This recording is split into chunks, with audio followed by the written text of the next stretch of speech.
안녕하세요. 오늘도 사연살롱을 찾아주셔서 감사합니다. 40대 후반의 여성이에요. 저는 정말 어려운 집안에서 자랐어요. 다른 아이들처럼 학원도 다니지 못했죠. 그러다 보니 자연히 또래 아이들과 어울릴 시간이 별로 없었고 집에서 혼자 노는 시간이 많았어요. 언젠가 엄마가 마론 인형을 하나 어디서 얻어다 주셨는데 그 인형이 얼마나 소중했는지 매일 끼고 살았어요.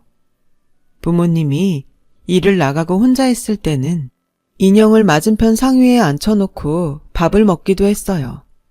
인형은 제게 제일 좋은 친구였어요. 한 번은 옷이 뜯어졌는데 엄마가 집에 안 계셔서 어쩔 줄 모르고 발을 동동거리고 있었더니 옆집 할머니가 옷을 꿰매주셨어요. 저는 그날 할머니한테 바느질하는 걸 배웠고 그게 너무 재미있어서 조각천을 모아서 인형 옷을 만들기 시작했어요. 처음에는 서툴고 엉망이었지만 하나 둘 만들수록 실력이 늘어서 나중에는 제법 괜찮은 옷들을 만들 수 있었어요. 옷 만들기에 흠뻑 빠져서 학교에서 돌아오면 천을 얻어다가 인형한테 옷을 만들어서 입히는 데에 열중했어요. 그러다가 제가 고1 때 집에 어려움이 닥치게 됐어요. 아버지가 갑자기 쓰러져서 입원을 하게 되셨어요.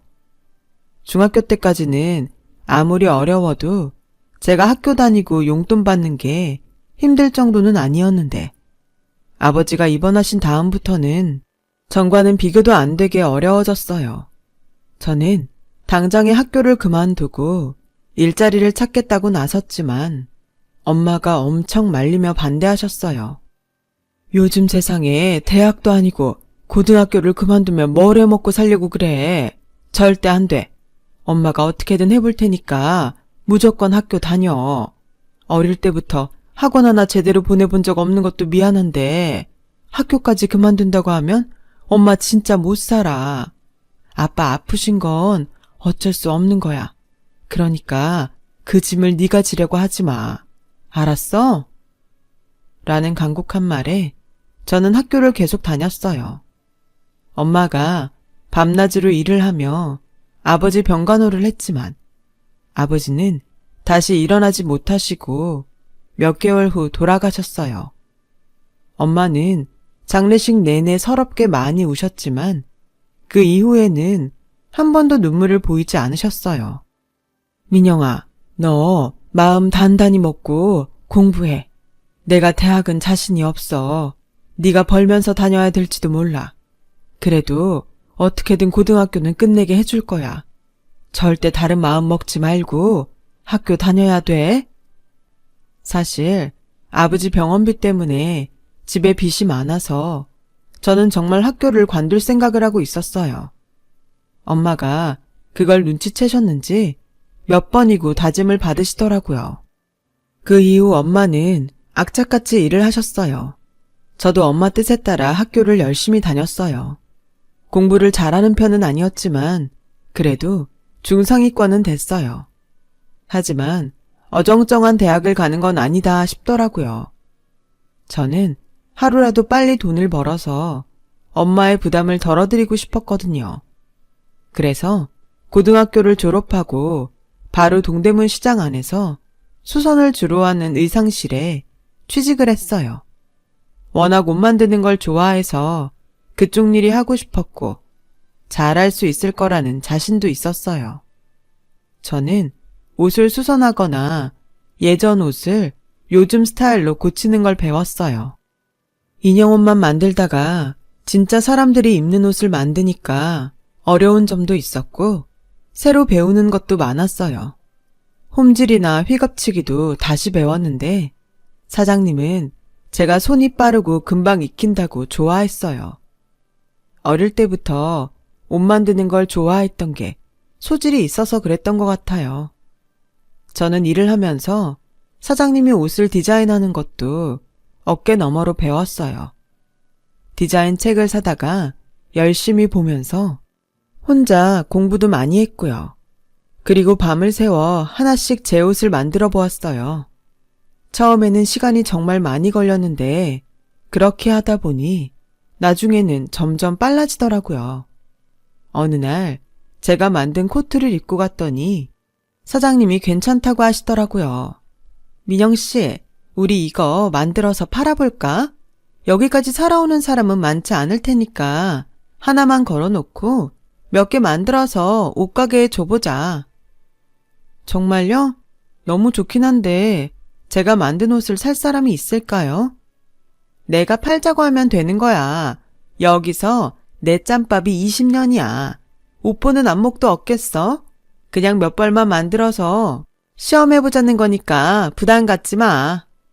사장님의 설득에 저는 그러자고 했고 제가 만든 옷을 한쪽에 걸어놓게 됐어요.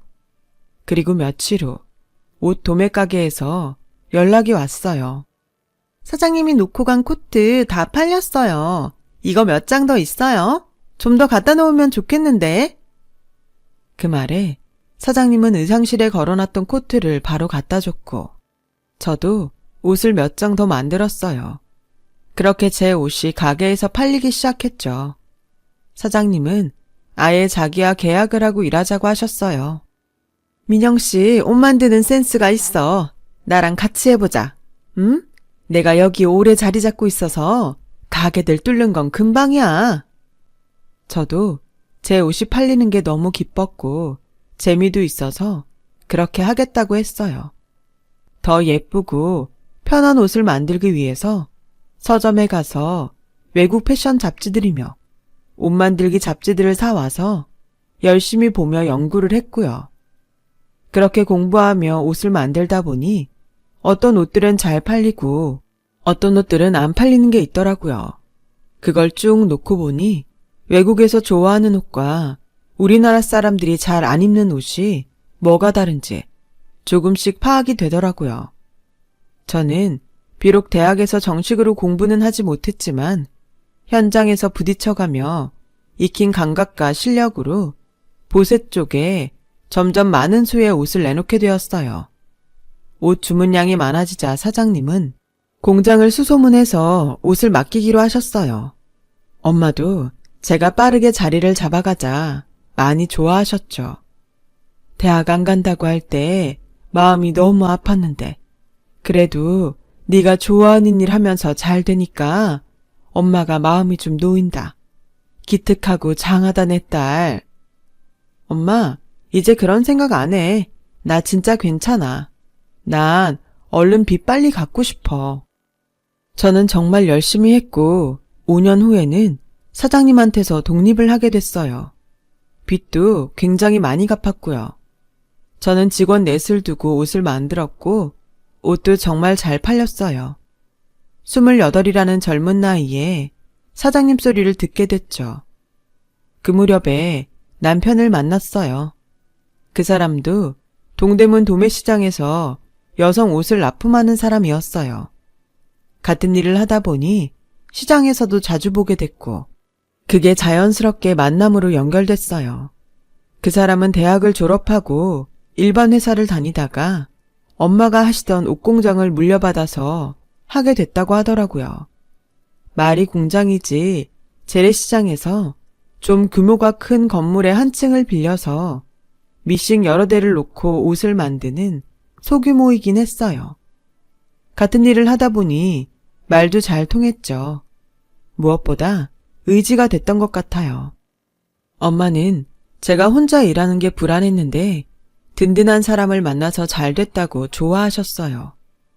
남자는 특히 제 디자인 칭찬을 많이 했어요. 민영 씨는 정말 감각 있는 것 같아요. 대학 나온 사람들보다 훨 나아요. 진짜 어떤 회사는 보면 무슨 디자인을 저렇게 해놨나? 내가 해도 이거보단 낫겠다. 그런 마음 드는 게 있거든요. 이런 건 아무리 배워도 재능 있는 사람을 못 이기는 것 같아요. 저도 나름 열심히 하고 공부도 많이 했어요.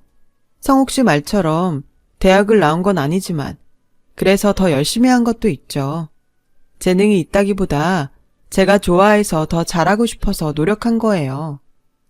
라고는 했지만 절 칭찬해 주는 게 속으로는 기뻤어요. 저와 남자는 8개월 정도를 만나다가 결혼을 약속하게 됐고 양쪽 집에 인사를 드리고 상견례를 했어요. 남자도 아버지가 돌아가시고 어머니만 계신다고 했어요. 상견례에서 남자 어머니는 제가 마음에 든다는 얘기를 계속 하시더라고요. 제가 듣기 민망할 정도로 칭찬을 하셨죠. 어쩜 저렇게 우리 집에 딱 맞는 며느리감이 나타났는지 자다가도 신기해서 일어난다니까요. 집안 사정도 양쪽 집이 비슷해서 더 천생연분 같아요. 따님을 어쩜 저렇게 똑똑하게 키우셨어요. 부족한데 예쁘게 봐주셔서 감사해요. 살면서 잘 지도해 주시고 계속 잘 봐주세요.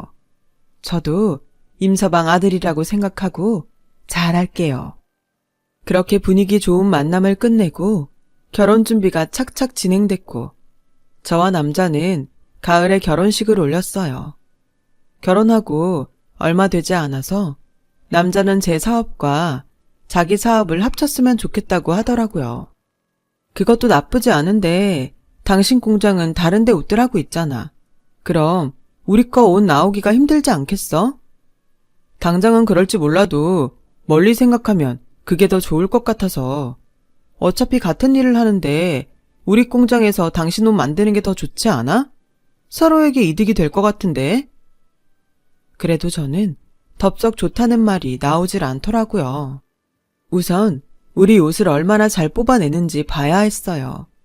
제가 독립해서 나올 때 지금 공장을 섭외하려고 굉장히 노력을 했고 그만큼 신뢰가 쌓인 관계였기 때문에 쉽게 옮기겠다는 말을 할 수도 없었고요. 이런 말해서 미안한데 그래도 우리 옷을 샘플로 만든 걸 봤으면 좋겠어. 당신도 알다시피 이건 사업이잖아. 내가 지금 공장 사장님하고 계약을 해지하고 당신 공장으로 옮길 만큼 남편 공장의 옷을 잘 뽑는다고 보여줘야 될 것 같아. 뭐 당신 생각도 이해는 해. 그쪽에 해약하자는 게 어렵긴 하겠지. 그래도 샘플을 보겠다고 하니 기분이 좋지는 않네.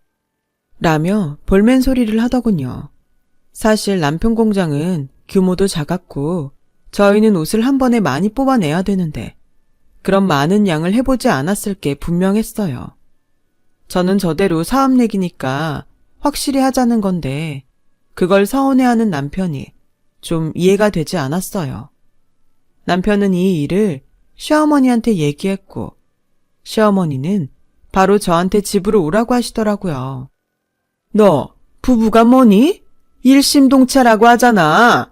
결혼을 했으면 당연히 남편 공장으로 옮겨야 되는 거 아니니? 뭐? 샘플을 만들라고? 나 참 기가 막혀서? 우리 성욱이네. 니네 같은데 옷 샘플이나 만들어야 되는 그런 공장 아니야. 내가 그 공장을 어떻게 키워서 물려줬는데? 지금 그거 너 나도 모욕하는 거야? 어머니, 그 뜻이 아니고요. 저도 계약한 공장 사장님한테 명분이 있어야 되잖아요. 그리고 성욱 씨 공장이 저희처럼 한 디자인 많이 뽑는 거 안 해본 거 사실이라서 저로서는 확인이 필요해요. 어머, 얘 말하는 것 좀 봐. 그러니까 전에 공장에 보여준다는 것도 말뿐인 거고 결국 네 마음에 들어야 된다 그 소리 아니야. 얘가 진짜 우리를 뭘로 보고 이런 말을 하는지 모르겠네. 막말로 네가 정식으로 디자인을 배웠어? 의상학과를 나왔어? 시장 바닥에서 주먹구구식으로 배운 주제에 누굴 가르치려고 들어? 이래봬도 나 젊을 때엔 한가닥 하던 양장학원 출신이야. 이거 왜 이래? 성욱이는 경영학과 나와서 의상도 따로 공부했다. 객관적으로 봐도 누가 더 잘하겠니? 안 그래? 라며 저한테 모멸감을 주는 말도 서슴지 않았고 그날 이후로 남편도 시어머니도 저를 없는 사람 취급했어요. 저는 결국 남편 뜻대로 해주겠다고 했어요. 결혼한 지 얼마 안 돼서 더는 싸우고 싶지 않았거든요. 남편과 시어머니는 신이 나서 공장 이름도 제 브랜드 이름으로 바꾸고 본격적으로 저희 옷을 만들기 시작했어요. 한 가지 디자인을 여러 사이즈로 대량 생산하는 걸 안 해봤던지라 공장 사람들이 힘들어하는 게 보였지만 차츰 적응을 하더라고요. 저는 거의 매일 2시간 정도밖에 못 자고 일일이 옷을 검수했어요. 그렇지 않으면 잘못 나온 옷들이 꽤 있어서 안 되겠더라고요. 점차 사람들도 적응을 많이 하고 옷도 잘못 만드는 일이 거의 줄어들자 남편은 사람이 더 필요하다면서 회사 직원들을 늘렸어요. 그건 그럴 수 있다 싶었어요. 하지만 전 아무래도 대량 생산이 가능한 공장에서 하는 게 더 낫다는 생각은 변함이 없었어요. 물론 자동화 시스템 공장에서 부분 만들어 오는 게 많았지만 남편 공장이 다 소화하기는 버거워 보였거든요. 이런 얘기를 다시 해야겠다고 생각하고 있는데 남편이 점점 집에 잘 안 들어오더라고요. 매일 야근해야 된다고 하거나 바쁜 일이 있다고 하는데 제가 공장 스케줄을 뻔히 다 아는데 좀 이상하다 싶었어요. 그러다가 청천벽력 같은 소식을 들었어요. 남편이 제 브랜드를 자기 이름으로 상표 등록했다는 결정서가 집에 온 거예요. 저는 너무 놀라서 바로 공장으로 갔지만 남편을 만날 수 없었어요. 사람들이 저를 사무실에도 들여보내주질 않았거든요. 그제야 둘러보니 디자인팀에 사람이 둘이나 앉아있더라고요. 사람을 뽑는다는 게 공장 일을 할 사람만 말한 게 아니었던 거예요. 저도 상표를 등록해야 된다는 건 알고 있었지만 솔직히 제가 보세 옷을 만들고 주로 도매상에 넘기다 보니 상표가 크게 중요하다고 생각하지 않았어요. 남편은 제 브랜드를 찾는 단골들이 꽤 있다는 걸 알고 자기 이름으로 상표를 등록하고 대학가에 가게까지 계약했더라고요. 그런 걸 저하고 상의도 한마디 안 하고 독단적으로 했던 거예요. 저는 쏙 빼놔야 했으니 당연히 말을 안 했죠. 그제야 남편과 시어머니가 자기네 공장에서 옷을 만들라고 그렇게 사람을 괴롭힌 이유를 알겠더라고요. 남편과 연락이 되지 않아서 시어머니에게 연락을 해봤지만 역시나 받지 않더군요. 앉아서 당할 수만은 없다는 생각에 시댁으로 찾아갔어요. 근데 남편이 어떤 여자와 같이 나오고 뒤에 시어머니도 나오더라고요. 남편과 여자는 바로 같이 차를 타고 떠났고 시어머니는 다시 집으로 들어갔어요. 저는 얼른 뛰어가서 대문을 붙잡았어요. 어머 깜짝이야. 왜 이러니 너? 무슨 일이라도 있어? 사람 놀랐잖아. 어머니, 저 사람이랑 같이 가는 여자 누구예요? 그리고 어머니도 제 브랜드 남편이 자기 이름으로 등록한 거 아셨죠? 어떻게 저한테 한마디도 안 하실 수 있어요? 저분은 이제 우리가 회사 모양을 갖춰야 되니까 투자해 줄 뿐이야. 젊은 나이에 어찌나 능력이 좋은지 아주 자금력이 말도 못하겠더라. 그래서 내가 집으로 초대 좀 하라고 했어. 잘 부탁드린다고 하려고. 너 네 브랜드 성욱이가 등록한 게 그렇게 문제냐? 이러니까 우리가 너한테 말을 안 한 거야. 전에 공장 옮길 때도 너 얼마나 부정적이었니? 그런 식으로 하면 일을 하려고 해도 안 돼. 알아? 라더니 그대로 대문을 쾅 닫고 들어가 버렸어요. 제가 아무리 초인종을 누르고 전화를 해도 시어머니는 나오지 않더라고요. 남편도 제 연락을 받지 않았고요. 그리고 며칠 후에 남편이 제가 의부증이라고 못 살겠다며 이혼 서류를 보내더군요. 남편이 일하는 걸 일일이 감시하려고 하는 사람과 못 살겠다고요. 저는 완전히 당했다는 걸 깨달았어요. 처음 만날 때부터 의도적이었던 건 아닐까 하는 생각도 들었죠.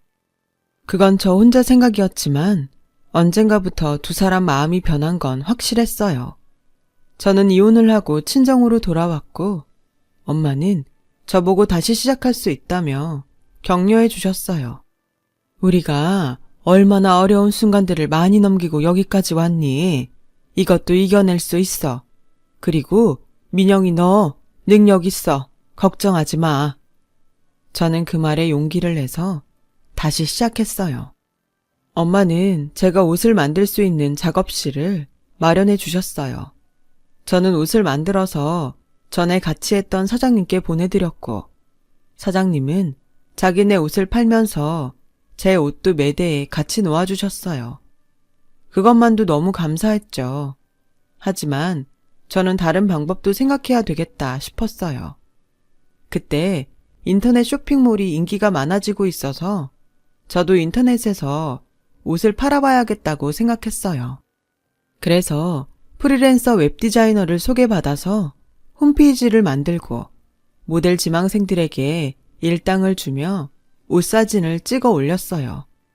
몇 개월은 거의 수익이 나지 않아서 포기를 해야 되나 싶었는데 제가 만든 옷을 입어본 사람들이 하나 둘 다시 찾아주었고 그러면서 입소문이 나기 시작했어요.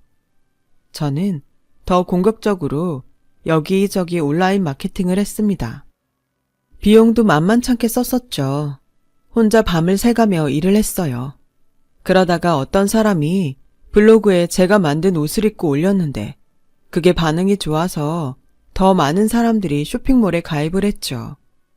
그렇게 쇼핑몰은 인기가 많아졌고 저는 직원들을 고용해서 세계적으로 운영을 해나갔어요. 저희 쇼핑몰에서 액세서리와 구두를 팔고 싶다는 동대문 도매상분들이 있어서 그분들과도 계약을 맺었죠. 엄마 말씀대로 저는 다시 일어났어요.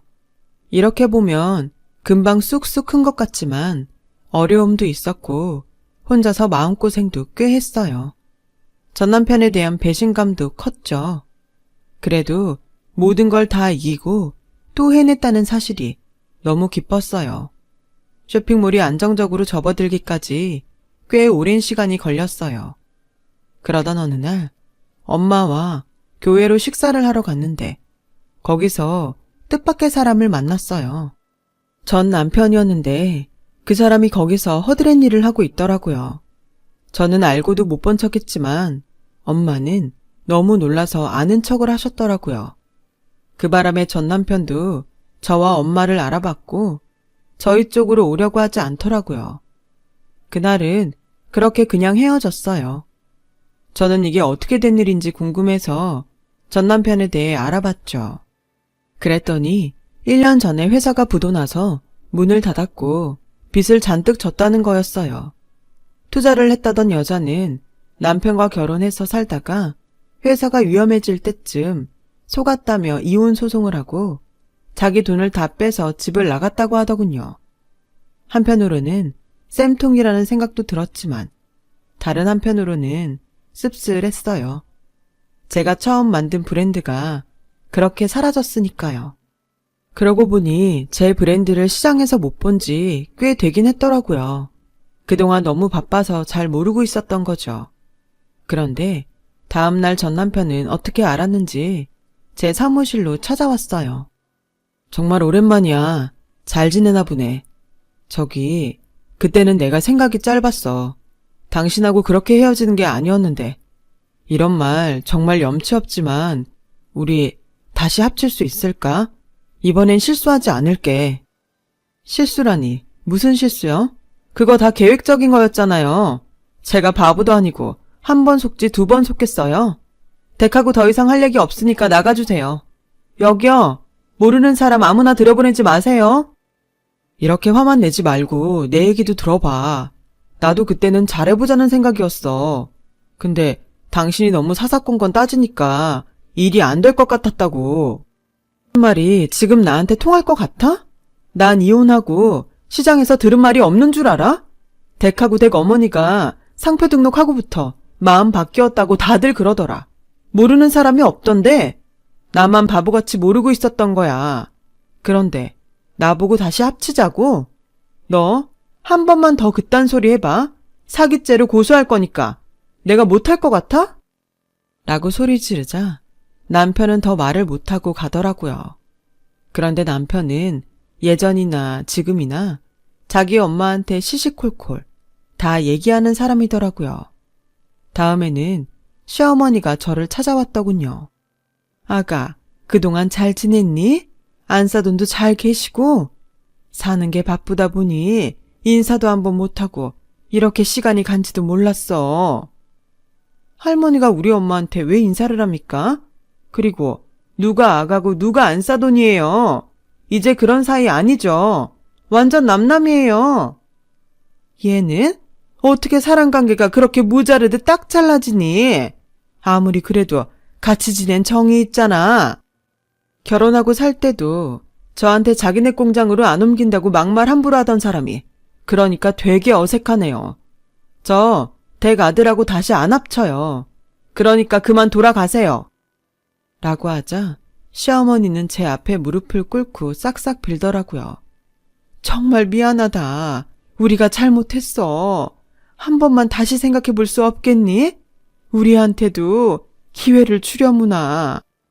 제가 이만큼이라도 성공하지 않았으면 댁들이 내 앞에 와서 그런 말을 했을까요? 아니죠. 제가 고졸이라고 그렇게 모욕해놓고 제 거 다 뺏어갔으면 염치라는 게 좀 있어 보세요. 오늘은 제가 참는데 다시 또 찾아오면 그땐 정말 가만 안 있어요. 시어머니는 그래도 기회를 달라고 했지만 저는 거절했죠. 전 남편이 다시 찾아왔을 때에는 경비원을 통해서 회사에 들어오지 못하게 했어요. 두 사람은 몇 번 저한테 연락을 했지만 제가 다 끊어버렸거든요. 그러고 나니 다시 찾아오지도 않고 연락도 없더라고요.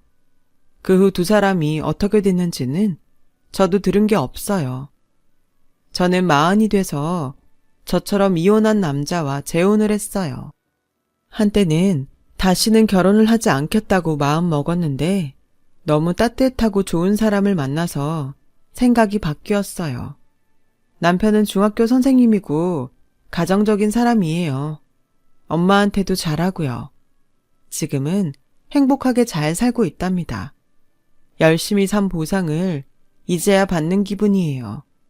다들 건강하고 큰 문제 없으니 그게 가장 큰 복인 것 같고요. 들어주신 분들 모두 감사드리고요. 다들 행복하시고 행운이 많이 찾아오면 좋겠어요. 건강이 최고입니다. 항상 건강하시고요. 여러분, 사연 댓글에 응원과 현명한 조언 부탁드려요. 좋아요와 구독은 저에게 큰 힘이 됩니다. 오늘도 좋은 일 가득하세요.